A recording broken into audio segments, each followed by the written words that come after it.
자식 놈들 대학 보내고 장가 보낼 때 내 손가락 하나가 잘려나갔는데도 웃음이 나더군요. 그런데 그놈들이 나보고 산으로 가라고 할 때 알았습니다. 그래요, 나는 15년째 이 산 속에서 죽은 듯 살고 있는 늙은이입니다. 그런데 어느 날 나처럼 죽겠다고 산을 기어오르는 젊은 놈 하나를 만났습니다. 그놈 목에 줄을 걸려는 걸 보니 옛날 내 모습이 보여서 가만히 있을 수가 없더군요. 그래서 낫 한 자루 들고 달려나갔습니다. 죽더라도 밥은 먹여서 보내야 하지 않겠습니까? 그날이 그렇게 시작될 줄은 저도 정말 몰랐습니다. 가을산은 참으로 잔인하리만큼 붉게 물들어 있었지요. 15년 전 제가 처음 이 산에 들어왔을 때도 딱 이맘때였습니다. 지독하게도 시린 바람이 가슴팍을 파고들고 낙엽 타는 냄새가 코끝을 아리게 하던 그런 날이었습니다. 사람들은 저를 보고 자연인이라 부르기도 하고 산신령이라 부르기도 하지만 사실 저는 그냥 도망친 사람일 뿐입니다. 세상에 치이고 자식에게 버림받고 갈 곳이 없어서 이 깊은 산골짜기로 기어 들어온 비겁한 늙은이 말입니다. 매일 아침 눈을 뜨면 제일 먼저 하는 일이 뭔 줄 아십니까? 살아있음을 확인하려고 거칠어진 내 손등을 꼬집어보는 일입니다. 아직도 통증이 느껴지면 그때야 씁쓸하게 헛웃음을 지으며 하루를 시작하곤 하지요. 산속의 아침은 지독하게 고요합니다. 가끔 산짐승 우는 소리나 나뭇가지 부러지는 소리 말고는 아무런 소리도 들리지 않지요. 아궁이에 불을 지피고 눅눅한 이불을 햇볕에 말리다 보면 문득 그런 생각이 듭니다. 내가 전생에 무슨 죄를 지어서 이렇게 홀로 늙어가고 있는 걸까 하고 말입니다. 그러다 보면 가슴 한구석에서 뜨거운 불덩이 같은 것이 올라오지요. 그게 바로 한이라는 놈입니다. 평생 남의 집 짓는 일만 하며 내 집 한 채 마련하려고 그 고생을 했는데 정작 내 몸 뉘실 곳은 이 낡은 초막 하나뿐이라는 사실이 참으로 허망합니다. 저는 툇마루에 앉아 멀리 산 아래를 내려다보았습니다. 저 아래 세상은 여전히 바쁘게 돌아가고 누군가는 사랑을 하고 누군가는 전쟁 같은 삶을 살고 있겠지요. 하지만 저에게는 이제 다 남의 나라 이야기일 뿐입니다. 오늘도 산에서 더덕을 다듬고 눅눅해진 장작을 옮기며 하루를 보냈습니다. 몸이 고되어야 잡생각이 안 드는 법이니까요. 그렇게 평소와 다름없는 하루를 보내고 있었는데 이상하게도 마음이 자꾸 울렁거렸습니다. 뭔가 좋지 않은 일이 생길 것만 같은 불길한 예감이 자꾸만 뒤통수를 잡아당겼죠. 서둘러 아궁이에 불을 떼려고 장작을 집어드는데 저 멀리 숲속에서 낯선 소리가 들려왔습니다. 산짐승의 발소리가 아니었습니다. 무겁고도 위태로운 사람의 발소리였지요. 누군가 낙엽을 짓밟으며 비틀비틀 산을 오르고 있었습니다. 제 가슴이 요동치기 시작했습니다. 이 깊은 산중에 이 시간에 사람이 찾아올 리가 없는데 말입니다. 저는 낫을 꽉 쥐고 소리가 들리는 곳을 뚫어지게 쳐다보았습니다. 숲 사이로 희미하게 보이는 남자의 그림자는 한눈에 봐도 정상이 아니었습니다. 넥타이는 풀어헤쳐져 있고 양복 상의는 흙먼지로 뒤덮여 있었지요. 그 청년의 눈을 본 순간 저는 숨이 턱 막혔습니다. 그것은 사람의 눈이 아니라 이미 모든 희망을 놓아버린 짐승의 눈과 같았기 때문입니다. 그 눈빛을 저는 너무나 잘 압니다. 15년 전 제가 산으로 들어오기 전 거울 속에서 매일 보던 바로 그 눈이었습니다. 청년은 제 존재를 전혀 의식하지 못하는 듯 했습니다. 그저 멍한 표정으로 굵은 소나무 가지를 쳐다보고 있었지요. 그의 손에는 낡은 밧줄 하나가 쥐어져 있었습니다. 그 밧줄을 보는 순간 제 온몸의 피가 거꾸로 솟는 기분이었습니다. 심장이 미친 듯이 뛰기 시작했습니다. 입안은 바짝 마르고 손바닥에는 식은 땀이 고였습니다. 청년은 천천히 소나무 쪽으로 걸어갔습니다. 마치 홀린 사람처럼 아니면 이미 이 세상 사람이 아닌 것처럼 아주 느릿느릿 걸음을 옮겼습니다. 저는 숨을 죽이고 그 모습을 지켜보았습니다. 당장 달려가서 멱살이라도 잡고 싶었지만 발이 떨어지지 않았습니다. 만약 내가 지금 소리를 지르면 저 청년이 더 극단적인 선택을 하지는 않을까 겁이 났던 것이지요. 하지만 청년이 밧줄을 나무 위에 걸려고 손을 뻗는 순간 제 몸이 먼저 움직였습니다. 그것은 이성이 아니라 본능이었습니다. 누군가 내 자식 같은 청년이 눈앞에서 사라지려는데 가만히 있을 부모가 어디 있겠습니까? 저는 낫을 치켜들고 덤불을 헤치며 소리를 질렀습니다. 이봐, 거기서 뭐하는 거야? 당장 그만두지 못해 하고 말이지요. 제 목소리가 산울림이 되어 숲 전체를 뒤흔들었습니다. 청년이 소스라치게 놀라며 뒤를 돌아보았습니다. 그의 얼굴에는 당혹감과 원망 그리고 깊은 슬픔이 뒤섞여 있었습니다. 상관 마세요. 당신이 뭔데 내 인생의 참견입니까? 제발 저 좀 내버려 두세요. 죽는 것조차 내 마음대로 못합니까? 하고 울부짖었습니다. 자식에게 버림받고 산으로 도망치던 날 제가 하늘을 향해 내질렀던 바로 그 목소리였으니까요. 저는 청년의 앞으로 성큼성큼 다가가 낫을 휘둘렀습니다. 청년이 나무에 걸려던 밧줄을 단번에 베어버렸지요. 뚝 끊어진 밧줄이 바닥으로 툭 떨어졌습니다. 청년은 바닥에 주저앉아 머리를 감싸 쥐고 오열하기 시작했습니다. 그 울음소리가 너무나 처절해서 산 전체가 함께 우는 것 같았지요. 저는 그 옆에 묵묵히 서서 그가 울음을 쏟아내기를 기다렸습니다. 저는 청년의 어깨를 거칠게 잡아 일으켰습니다. 죽더라도 밥은 먹고 가라. 배고프면 저승길도 못 간다니까 이놈아 라고 쏘아 붙였습니다. 제 눈에서도 나도 모르게 뜨거운 눈물이 한 방울 흘러내렸습니다. 저는 그를 이끌고 제 초막으로 향했습니다. 가마솥에 불을 지피고 찌개를 끓여야겠습니다. 그래야 이 청년의 얼어붙은 마음을 조금이라도 녹일 수 있을 테니까요. 인생이라는 게 참으로 얄궂지요. 누군가는 살려고 발버둥 치는데 누군가는 그 생을 놓으려 산을 오릅니다. 하지만 산은 그 모든 것을 그저 묵묵히 지켜만 봅니다. 오늘 밤 제가 끓여낼 된장찌개 맛이 이 청년에게 어떻게 다가갈지 모르겠습니다. 남의 인생에 참견하는 게 세상에서 가장 미련한 짓이라 생각하며 살았습니다. 하지만 그날 밤 내 방 한구석에 침짝처럼 던져진 그 청년을 보니 가슴 한쪽이 찌르르하니 아파오더군요. 흙투성이가 된 양복이며 삐딱하게 돌아간 넥타이가 꼭 세상 풍파에 얻어맞고 도망쳐온 내 젊은 날의 초상 같았거든요.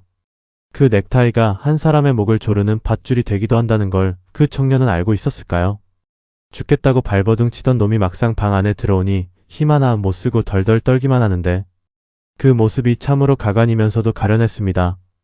저는 말없이 아궁이에 불을 더 지폈습니다.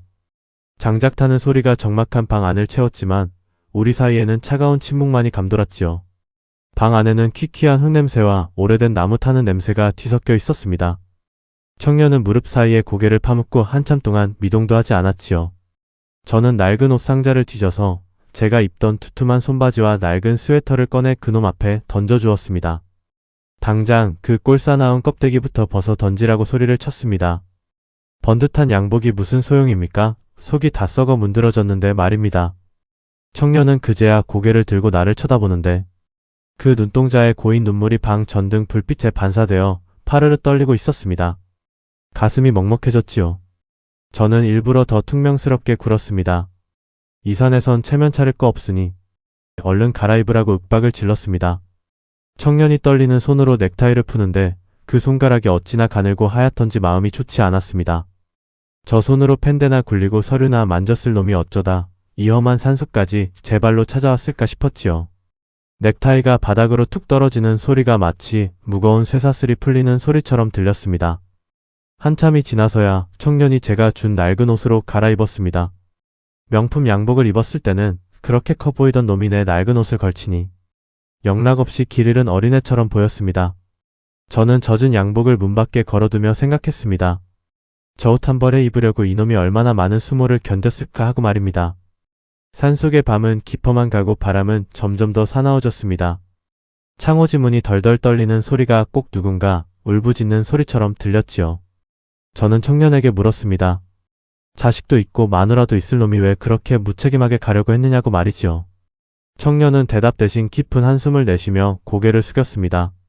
그 한숨 속에 얼마나 많은 사연이 담겨 있을지 굳이 묻지 않아도 알 것 같았습니다. 사기당하고 배신당하고 세상에 내 편 하나 없다는 생각이 들면 사람 마음이라는 게 그렇게 한순간에 무너지는 법이니까요. 저도 그랬거든요. 평생 지어올린 건물들이 남의 이름으로 넘어가고 내 자식들마저 나를 짐짝 취급하던 그날 제 마음도 그렇게 무너졌었습니다. 잠시 침묵이 흘렀어요. 아궁이의 불꽃이 벽면에 일렁이는 그림자를 만들어냈습니다. 그 그림자가 꼭 우리 인생의 굴곡진 무늬처럼 보여서 한참을 쳐다보았습니다. 저는 청년에게 내가 왜 이 산으로 들어왔는지 이야기를 시작했습니다. 남에게 한 번도 꺼내지 않았던 부끄러운 내 치부를 그 낯선 이방인에게 털어놓기 시작한 것이지요. 내가 처음 이 산에 왔을 때 나도 너처럼 밧줄 하나 들고 왔었다는 말에 청년의 눈이 커졌습니다. 당신처럼 단단해 보이는 사람도 그럴 때가 있었냐는 듯한 표정이었지요. 그래요, 이놈아, 나도 한때는 죽는 게 유일한 탈출구라고 믿었던 못난 애비였다고 자주 섞인 웃음을 흘렸습니다. 하지만 산은 나를 받아주지 않더군요. 죽으려고 나무에 줄을 거는데 산새 한 마리가 내 머리 위에서 지저귀는데 그 소리가 꼭 나를 비웃는 것 같기도 하고 어서 정신 차리라고 꾸짖는 것 같기도 했습니다. 그때 깨달았지요. 이 대단한 자연도 매일 죽고 다시 태어나는데 사람 목숨이 뭐라고 그렇게 쉽게 던지려 했나 싶었습니다. 청년은 제 이야기를 듣다가 결국 소리내어 울기 시작했습니다. 꺽꺽거리며 터져나오는 울음소리가 좁은 방 안을 가득 채웠지요. 저는 그 울음을 막지 않았습니다. 저렇게 속에 든 응어리를 다 쏟아내야 새살이 돋는 법이니까요. 청년의 눈물이 낡은 장판 위로 뚝뚝 떨어지는 것을 보며 저는 조용히 일어났습니다. 사흘 전부터 삭혀둔 된장 단지를 열어야겠습니다. 속이 텅 비면 마음도 더 시린 법이니 일단 뜨끈한 국물로 배부터 채워줘야겠지요. 부엌으로 나가는 길에 문득 뒤를 돌아보니 청년이 제 낡은 스웨터 소매를 꽉 쥐고 있었습니다. 마치 놓치면 사라질 동아줄이라도 잡은 것처럼 말입니다. 청년의 어깨가 들썩이는 것을 보니 제 코끝도 찡해졌습니다. 아버지가 일찍 돌아가셔서 이런 말 한마디 해줄 어른이 없었다는 청년의 혼잣말이 가슴을 후벼 팠습니다. 그래요, 요즘 세상에 누가 누구를 진심으로 걱정해 주겠습니까? 그저 서로 이용하고 버리는 게 당연한 세상이 되어버렸으니 말입니다. 하지만 이 산속에서는 그런 계산이 필요 없습니다. 나무는 거짓말을 하지 않고 흙은 땀 흘린 만큼만 돌려주니까요. 저는 청년에게 내일 아침에 같이 숲을 걷자고 했습니다. 죽더라도 이 산의 진짜 아름다움은 한번 보고 가야 하지 않겠냐고 넌지시 건넸지요. 청년은 대답 대신 작게 고개를 끄덕였습니다. 밤은 더 깊어가고 우리 둘의 그림자는 하나가 되어 벽면에 길게 늘어졌습니다.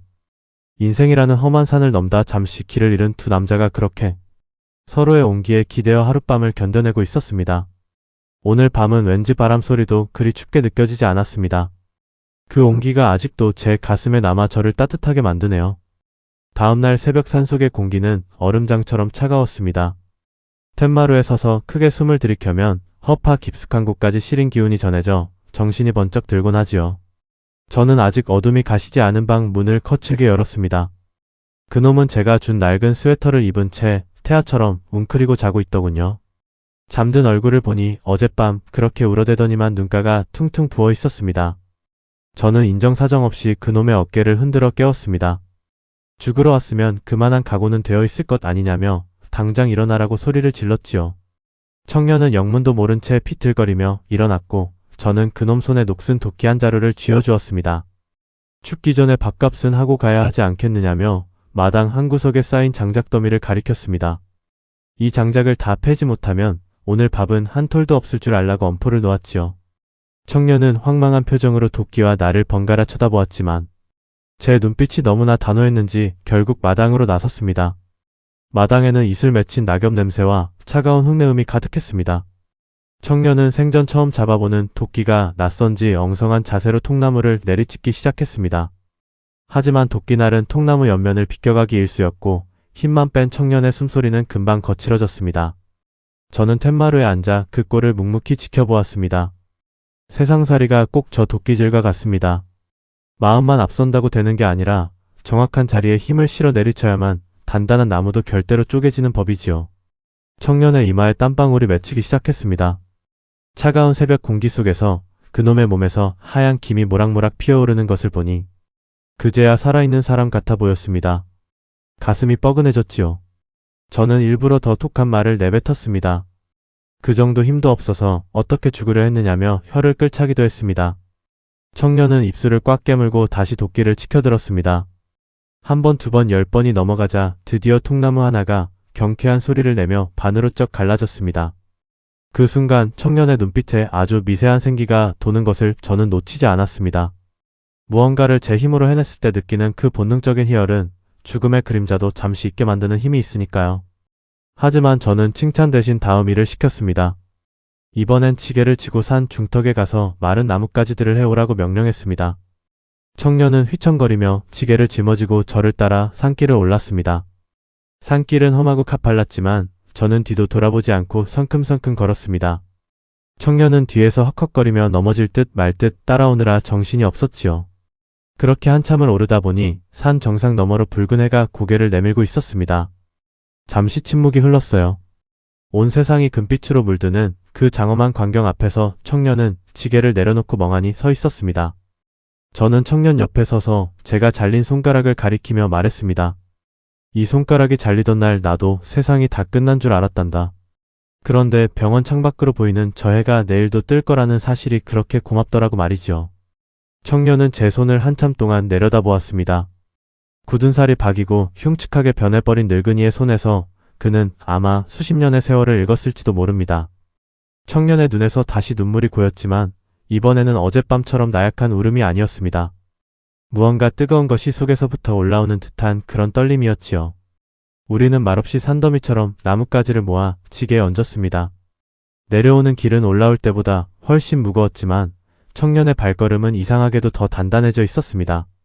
자기 몸무게보다 무거운 지게를 지고 한 걸음 내딛는 그 뒷모습이 꼭 세상의 짐을 짊어지고 견뎌내는 우리 아버지들의 모습 같았습니다. 마당에 도착했을 때 이미 해는 중천에 떠 있었습니다. 청년은 지게를 내려놓자마자 바닥에 주저앉아 거친 숨을 몰아쉬었습니다. 손바닥은 물집이 잡혀 터지고 옷은 땀과 먼지로 범벅이 되었지만 그놈의 얼굴은 그 어느 때보다 맑아 보였습니다. 땀을 흘린다는 건 그런 겁니다. 내 몸속에 고여있던 썩은 마음을 밖으로 밀어내는 일이지요. 저는 청년에게 우물가에서 씻고 오라고 했습니다. 찬물에 얼굴을 적시고 손을 닦는 청년의 모습이 마치 새로 태어나는 의식을 치르는 것 같아 마음이 뭉클했습니다. 저놈도 누군가의 귀한 아들이고 한 가정의 든든한 기둥이었을 텐데 얼마나 힘들었으면 여기까지 왔을까 싶어 코끝이 찡해졌습니다. 장작은 이제 산더미처럼 쌓였고 아궁이에서는 어제보다 더 뜨거운 불길이 치솟고 있었습니다. 저는 어제 불려놓은 콩을 맷돌에 갈기 시작했습니다. 오늘 점심은 고소하고 따뜻한 피지찌개를 끓여줄 생각입니다. 땀 흘린 뒤에 먹는 밥 한 끼가 얼마나 달콤한지 이 청년에게 꼭 알려주고 싶었거든요. 부엌 한쪽에서 들리는 맷돌 돌아가는 소리가 평화롭게만 들렸습니다. 청년은 이제 마당 한복판에 대자로 누워 하늘을 보고 있었습니다. 그 모습이 참으로 보기 좋아서 저도 모르게 너털웃음이 터져나왔습니다. 이 험한 산속에서 죽음을 보러 온 놈이 삶의 땀방울을 흘리고 있으니 이보다 더한 기적이 어디 있겠습니까? 인생이라는 거 사실 별거 없습니다. 그저 오늘 하루 배불리 먹고 땀 흘려 일하고 따뜻한 아랫목에서 잠들 수 있다면 그게 최고의 행복 아니겠습니까? 청년도 이제 조금은 깨달았을 겁니다.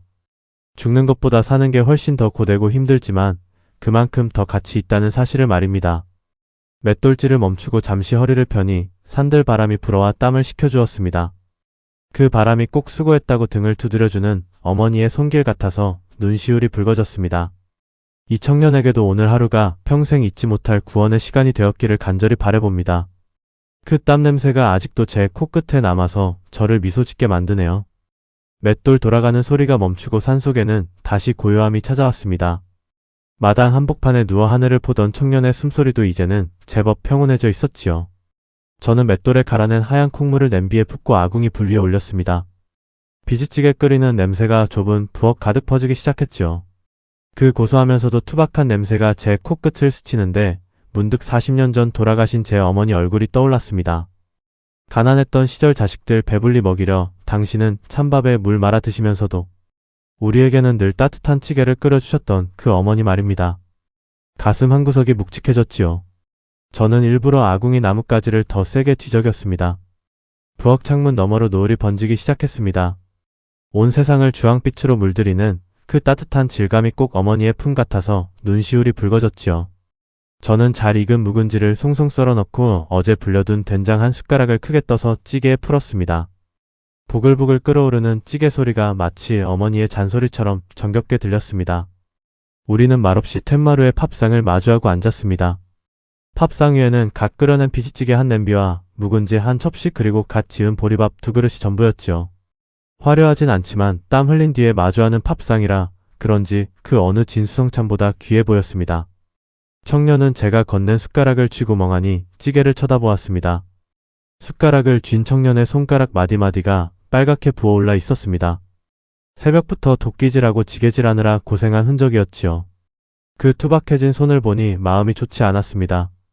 번듯한 직장 다니며 펜대나 굴리던 놈이 어쩌다 이 험한 산속까지 와서 손에 물집이 잡히도록 노동을 해야 했을까 싶어서 말입니다. 하지만 저는 짐짓 엄한 목소리로 얼른 먹으라고 쏘아 붙였습니다. 식으면 맛없으니까 뜨거울 때 한 숟가락 크게 떠서 먹으라고 윽박을 질렀지요. 청년은 떨리는 손으로 찌개를 한 숟가락 떠서 입으로 가져갔습니다. 뜨거운 국물이 입안 가득 퍼지는 순간 청년의 눈동자가 파르르 떨리기 시작했습니다. 그놈의 눈에서 굵은 눈물방울이 낡은 보리밥 그릇 위로 툭툭 떨어졌습니다. 찌개 한 입 먹고 눈물 한번 닦고 또 한 입 먹고 코를 훌쩍거리고 하는 모습이 참으로 가관이면서도 가련했습니다. 저렇게 속에 든 응어리를 다 쏟아내야 새살이 돋는 법이니까요. 저는 그 울음을 막지 않고 묵묵히 밥을 우물거렸습니다. 사흘 전부터 삭혀둔 된장 맛이 깊게 배어 있어서 그런지 오늘따라 찌개 맛이 더 구수했습니다. 청년은 대답 대신 찌개 냄비를 바닥까지 긁어먹었습니다. 텅 빈 냄비를 보며 저는 조용히 미소를 지었습니다. 배가 부르면 마음도 따뜻해지는 법이니 이제 이 청년도 조금은 살고 싶다는 생각이 들었을 겁니다. 산속의 밤은 깊어만 가고 바람은 점점 더 사나워졌습니다. 창호지 문이 덜덜 떨리는 소리가 꼭 누군가 울부짖는 소리처럼 들렸지요. 저는 청년에게 자식도 있고 마누라도 있을 놈이 왜 그렇게 무책임하게 가려고 했느냐고 다시 물었습니다. 청년은 대답 대신 깊은 한숨을 내쉬며 고개를 숙였습니다. 그 한숨 속에 얼마나 많은 사연이 담겨 있을지 굳이 묻지 않아도 알 것 같았습니다. 사기당하고 배신당하고 세상에 내 편 하나 없다는 생각이 들면 사람 마음이라는 게 그렇게 한순간에 무너지는 법이니까요. 저도 그랬거든요. 평생 지어올린 건물들이 남의 이름으로 넘어가고 내 자식들마저 나를 짐짝 취급하던 그날 제 마음도 그렇게 무너졌었습니다. 잠시 침묵이 흘렀어요. 아궁이의 불꽃이 벽면에 일렁이는 그림자를 만들어냈습니다. 그 그림자가 꼭 우리 인생의 굴곡진 무늬처럼 보여서 한참을 쳐다보았습니다. 청년은 어릴 적 아버지가 끓여주던 된장찌개 맛과 똑같다며 목이 메었습니다.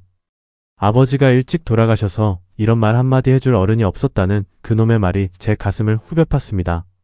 그래요, 요즘 세상에 누가 누구를 진심으로 걱정해 주겠습니까? 그저 서로 이용하고 버리는 게 당연한 세상이 되어버렸으니 말입니다. 하지만 이 산속에서는 그런 계산이 필요 없습니다. 나무는 거짓말을 하지 않고 흙은 땀 흘린 만큼만 돌려주니까요. 저는 청년에게 죽을 힘이 있으면 그 힘으로 그냥 여기서 풀 뜯어먹고 살라고 했습니다. 그 뼈있는 한마디가 청년의 얼어붙은 마음을 녹였습니다. 청년은 이제 제 낡은 스웨터 소매를 꽉 쥐고 있었습니다. 마치 놓치면 사라질 똥아줄이라도 잡은 것처럼 말입니다. 자식에게 버림받고 산으로 도망치던 날, 제가 하늘을 향해 내질렀던 바로 그 목소리로 청년이 아버지라고 부르며 오열했습니다. 우리는 그렇게 툇마루에 앉아 서로의 온기에 기대어 하룻밤을 견뎌내고 있었습니다. 오늘 밤은 왠지 바람 소리도 그리 춥게 느껴지지 않았습니다. 이 험한 산속에서 죽음을 보러 온 놈이 삶의 땀방울을 흘리고 투박한 된장찌개 한 그릇에 다시 살고 싶다는 희망을 품게 되었으니 이보다 더한 기적이 어디 있겠습니까? 청년의 어깨가 들썩이는 것을 보니 제 코끝도 찡해졌습니다. 그래요, 요즘 젊은 애들 참으로 힘들게 삽니다. 명품 양복 입고 좋은 차 타도 속은 다 썩어 문드러져 가고 있으니 말입니다.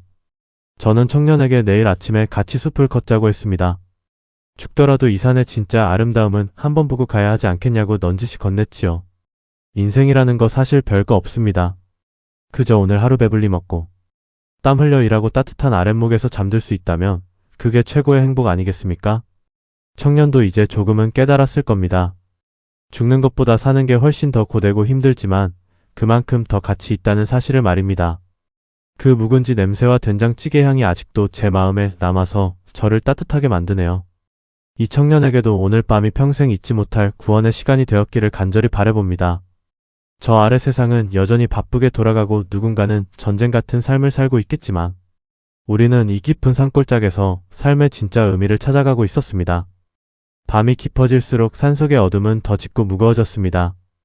아궁이의 불꽃은 이제 사그라들어 붉은 불씨만이 간신히 숨을 쉬고 있었지요. 저는 무릎 위에 놓인 제 오른손을 물끄러미 내려다보았습니다. 남들보다 한마디가 짧은 그 손가락은 볼 때마다 가슴 한구석을 쿡쿡 찌르는 오래된 가시 같은 놈입니다. 사람들은 내 잘린 손가락을 보고 혀를 차지만 나는 이 손가락 하나로 내 자식 셋을 다 키웠단다. 청년의 울음소리가 잦아들 무렵 저는 아주 오래된 이야기 보따리를 풀기 시작했습니다. 30년 전 그 무더웠던 여름날의 공사판 냄새가 지금도 코끝을 스치는 것만 같았지요. 그날은 유독 비가 쏟아질 것처럼 하늘이 꾸물거렸습니다. 막내놈 대학 등록금 마련하려고 무리하게 잔업을 하던 중이었지요. 거대한 기계 사이에 손이 끼이던 그 짧은 순간 저는 통증보다 자식들 얼굴이 먼저 떠올랐습니다. 손가락 하나가 으스러지는 소리가 들렸지만 제 머릿속은 온통 돈 걱정뿐이었지요. 병원 침대에 누워 잘려나간 손가락 마디를 보며 저는 울지 않았습니다. 오히려 그 대가로 받은 보상금이 자식들 공부시키는데 보탬이 될 거라는 생각에 바보같이 웃음이 나더군요. 부모라는 게 참 그렇습니다. 내 몸뚱이 하나 상하는 것보다 자식 놈들 기죽지 않고 사는 게 훨씬 더 중요했으니까요. 하지만 세월은 참으로 야속하게 흘러갔습니다. 그렇게 키운 자식들이 장성해서 가정을 꾸리고 번듯한 집을 마련하더니 어느 날부터 저를 부끄러워하기 시작하더군요. 명절에 찾아가면 며느리는 제가 앉았던 자리를 소독제로 닦아내고 손주 놈들은 제 거친 손이 더럽다며 도망치기 바빴습니다. 가장 가슴 아팠던 건 큰아들 놈의 그 차가운 눈빛이었습니다. 아버지 이제 저희도 애들 키워야 하니 집 하신 돈으로 요양원 알아보시는 게 어떻겠냐고 묻더군요. 그 말을 듣는 순간 제 가슴 속에서 30년간 참아왔던 제방이 터져 나갔습니다. 내 손가락을 팔아 지어준 집에서 내가 쫓겨나야 한다는 사실이 믿기지 않았지요. 어둠 속에서 청년의 거친 숨소리가 들려왔습니다. 저는 청년의 손을 가만히 잡았습니다. 이놈아, 너는 돈 때문에 죽으려 한다지만 나는 내가 키운 사랑 때문에 죽으려 했단다. 15년 전 나도 이사한 벼랑 끝에서 저 딸을 보며 몇 번이나 몸을 던지려 했는지 모른다. 그런데 그때 내 잘린 손가락이 아려오더군요. 이 손가락이 내게 말하는 것 같았습니다. 너는 자식을 위해 평생을 바쳤으니 이제는 너 자신을 위해 한 번이라도 살아보라고 말이지요. 그때 깨달았습니다. 내 인생은 자식의 것도 아니고 빚쟁이의 것도 아닌 오로지 내 것이라는 사실을 말입니다. 청년아, 너는 지금 내가 가진 빚이 내 인생의 전부인 것 같지?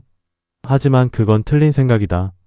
그 빚은 내가 잠시 짊어진 짐일 뿐이지 내 이름표가 아니란다. 청년은 제 손을 꽉 잡고 다시 오열하기 시작했습니다.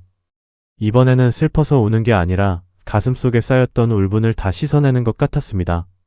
저는 청년의 어깨를 토닥여주며 생각했습니다. 이 늙은이의 흉측한 상처가 누군가에게 다시 살고 싶은 이유가 될 수 있다면 내 손가락은 이제야 제 값을 다한 것이라고 말이지요. 산속의 밤바람이 문틈을 피집고 들어와 우리 사이를 휘감고 돌았습니다. 하지만 이제는 춥지 않았습니다. 두 사람의 온기가 좁은 방 안을 가득 채우고 있었으니까요. 청년은 제 손등에 얼굴을 묻고 한참 동안 고개를 들지 못했습니다. 미안합니다. 아버지 정말 미안합니다. 라고 되뇌는 그 목소리에 제 마음도 녹아내렸습니다. 그래요, 인생이라는 건 누군가에게 짐이 되기도 하고 또 누군가에게는 힘이 되기도 하는 법입니다. 저 청년도 이제 집으로 돌아가면 제 아이의 손을 잡고 이 밤을 기억하겠지요. 아버지는 원래 그런 존재입니다. 겉으로 보면 무뚝뚝하고 흉측한 굳은 살 뿐이지만 그 속은 자식을 향한 눈물로 꽉 차 있는 법이니까요. 저는 청년에게 이제 그만 눈물을 닦으라고 했습니다. 내일 아침에는 내가 아껴둔 산삼한 뿌리를 캐서 줄 테니 그거 먹고 기운 차려서 내려가라고 했지요. 청년은 예 어르신 꼭 그렇게 하겠습니다. 라며 힘차게 대답했습니다. 그 대답 소리가 어찌나 듬직하던지 제 가슴 속 묵은 체증이 다 내려가는 기분이었습니다. 우리는 그렇게 나란히 누워 천장을 바라보았습니다. 낡은 석가래 사이로 새어 들어오는 달빛이 꼭 하늘이 우리에게 보내는 위로처럼 느껴졌지요. 오늘 밤은 왠지 잠이 잘 올 것 같습니다. 내 잘린 손가락도 오늘은 아프지 않고 기분 좋게 간질거리는 것만 같아서 자꾸만 웃음이 나네요. 사람들은 저를 보고 산속에서 외롭지 않냐고 묻습니다. 하지만 저는 이제 외롭지 않습니다. 이렇게 누군가에게 내 진심을 전할 수 있고 또 누군가의 삶을 지켜낼 수 있다는 사실만으로도 제 노년은 충분히 가치 있으니까요. 이 산의 공기가 오늘따라 참으로 달콤하게 느껴집니다. 인생의 밑바닥까지 내려가 본 사람만이 그 바닥을 차고 올라올 힘을 얻는 법입니다. 저 청년도 이제 그 힘을 얻었을 거라 믿습니다. 제 잘린 손가락이 훈장이 되어 빛나는 이 밤이 영원히 끝나지 않았으면 좋겠습니다. 그 평온한 달빛이 아직도 제 눈앞에 아른거려 저를 미소 짓게 만드네요. 다음날 아침 산사의 공기는 어제보다 훨씬 맑고 투명했습니다. 간밤에 내린 서리가 풀숲마다 하얗게 내려앉아 세상이 온통 은빛으로 반짝이고 있었지요. 저는 새벽같이 일어나 청년의 배낭을 챙겼습니다. 어제 캤던 산삼한 뿌리와 잘 말린 약초들을 겹겹이 신문지에 싸서 배낭 깊숙이 찔러 넣어주었습니다. 청년은 어젯밤보다 훨씬 개운한 얼굴로 잠에서 깨어났습니다. 퉁퉁 부었던 눈가는 가라앉고 멍했던 눈동자에는 다시 형형한 생기가 돌고 있었지요. 그 모습을 보니 제 가슴속 응어리도 눈 녹듯 사라지는 기분이었습니다. 자식을 살려낸 부모의 마음이 이런 것일까 싶어 자꾸만 헛기침이 나왔습니다. 우리는 말없이 마지막 아침 식사를 마쳤습니다. 숭늉 한 사발 들이키고 나니 청년이 제 앞에 정식으로 무릎을 꿇고 앉더군요. 어르신 덕분에 다시 살 용기를 얻었습니다. 이 은혜 평생 잊지 않고 열심히 살겠습니다. 라고 말하는 그 목소리가 어찌나 꼿꼿하던지 대견한 마음이 들었습니다. 저는 청년의 어깨를 툭툭 치며 말했습니다. 이놈한의 은혜 잊어도 좋으니 내 목숨 귀한 것만은 절대로 잊지 마라. 그리고 나중에 성공하거든 여기 다시 오지 말고 내 처자식 데리고 맛있는 거나 먹으러 가라고 껄껄 웃었습니다. 산속 노인이 해줄 수 있는 마지막 축복이자 당부였지요. 청년이 지게 대신 제 배낭을 짊어지고 산을 내려갈 준비를 마쳤습니다. 어제 올 때 입었던 그 흑투성이 양복 대신 제가 준 낡은 스웨터를 입고 가는 그 뒷모습이 꼭 제 아들 놈 처음 장가보내던 날 뒷모습 같았습니다. 마음이 짠해졌지만 저는 일부러 뒤돌아보지 않고 마당을 쓰는 척했습니다. 청년이 산길을 내려가기 시작했습니다. 산새들이 지저귀며 청년의 앞길을 축복해주는 것 같아 제 마음도 한결 가벼워졌지요. 숲 사이로 청년의 뒷모습이 가물가물 멀어질 때까지 저는 핏자루질을 멈출 수 없었습니다. 온 세상이 금빛으로 물드는 그 장엄한 광경 앞에서 저는 홀로 남은 초막 툇마루에 앉았습니다. 청년이 떠난 자리가 조금은 허전했지만 그 허전함은 외로움이 아니라 누군가를 살려냈다는 뿌듯함으로 채워지고 있었습니다.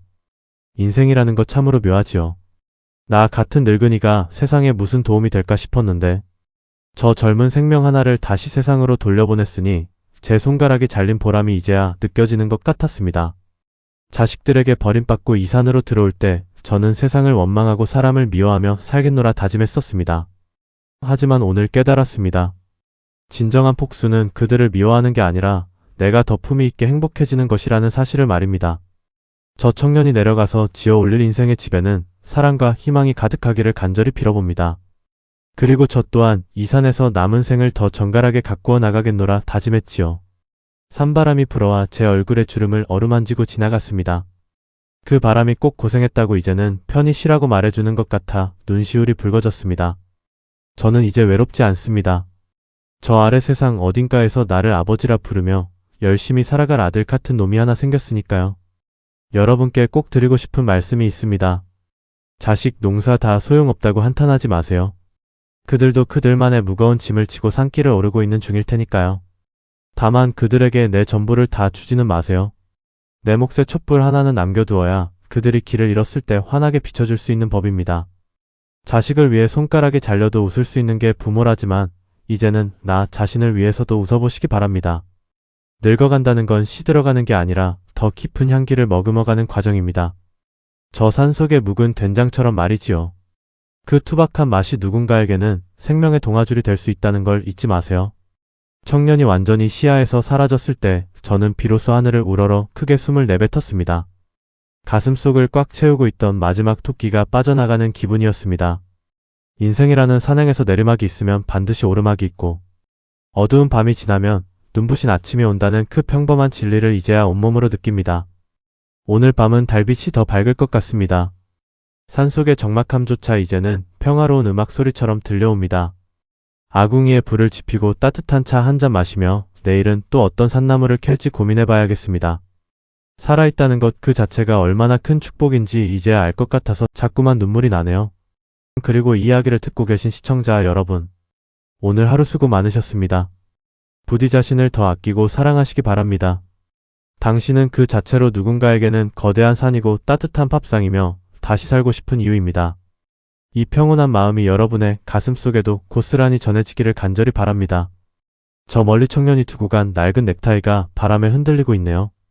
저 무거운 쇠사슬을 벗어던지고 가벼운 발걸음으로 나아가는 그놈의 뒷모습이 아직도 제 눈앞에 아른거려 자꾸만 미소가 지어집니다.